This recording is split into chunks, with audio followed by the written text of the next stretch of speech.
Alright guys, welcome to Flinter's Killer Instinct episode 2. Today we're focusing on getting a broadside shot or a flank shot. And I have two different methods, one for single player and one for multiplayer.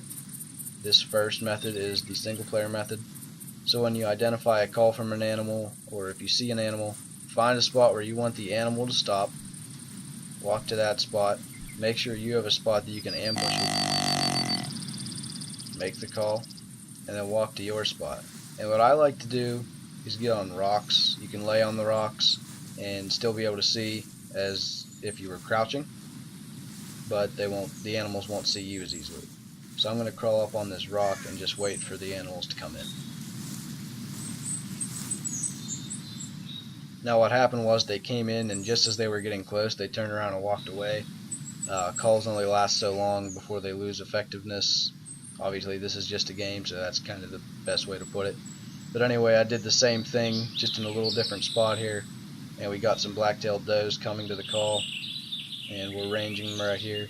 And as a general rule of thumb, as soon as you hear the animal walking, it's around 30 meters. Unless you have headphones in, it could be as far as like 36, 37 meters. I've heard if my headphones are pretty loud, I can hear them from pretty far, it seems like. But generally around 30 meters is how far they are, so if you don't have a rangefinder, you can pretty much make that guess. So you can see right here we got the doe walking perfectly broadside, and I'm going to stick the arrow right behind her shoulder and she drops. And if you've seen the debate about real versus fun in the forums for the hunter, that's one of my biggest problems. Double long shots, even a heart shot, will not drop anything with a bow. You need to get the spine is the only way to drop an animal with a bow, really. But I think that would really kill the effectiveness.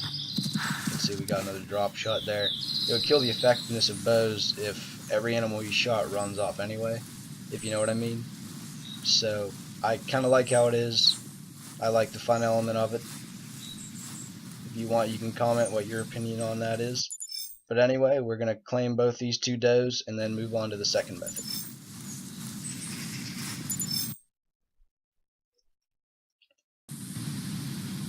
Alright, so method 2 is for multiplayer, and that is when two hunters are hunting together, is what I mean by that. We got this big moose coming in, and you can hear my friend calling.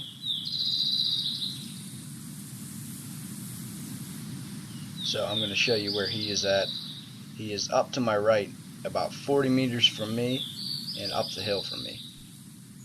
We got the face paint glitch going on there. His face is pink, but that doesn't affect the animals. Anyway, the reason he's 40 meters is because this moose is really big. He'd probably see me when I stand up to draw at 20 meters, so we went with 40. I didn't think I'd have a problem making the shot. And the reason he's up the hill is because the moose would see him if he was straight across from me where I want the moose to be, obviously. So make sure you think it through before you set up for something like this, especially when you got a trophy animal. So I'm ranging him here. Make sure he gets straight across from me. We're going to draw back. He has no idea I'm there.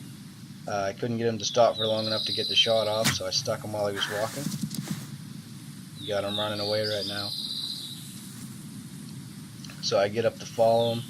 I was kind of concerned about the shot, but you can see he just went down right there.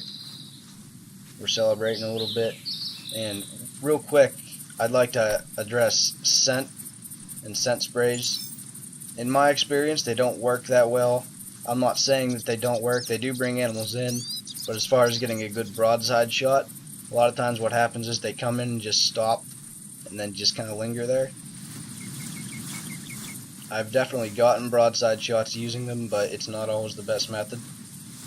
So you try it for yourself, see what you think, comment what your experience with it is.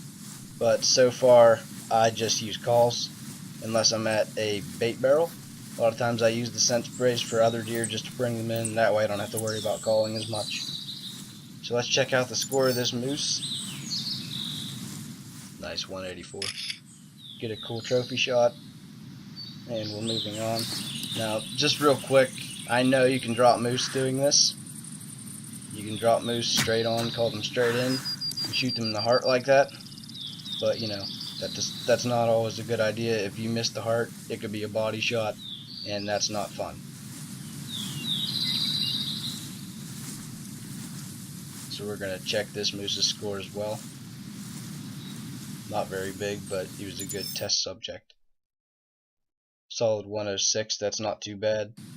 Now for those of you that don't know, when you're shooting a moose in the heart, right between their two front legs there's kind of a lump where I have circled there, and that is where their heart is, and that's where you need to aim. Alright guys, that is going to wrap up this video. Thanks a lot for watching. I really do hope you enjoyed. I hope you learned something.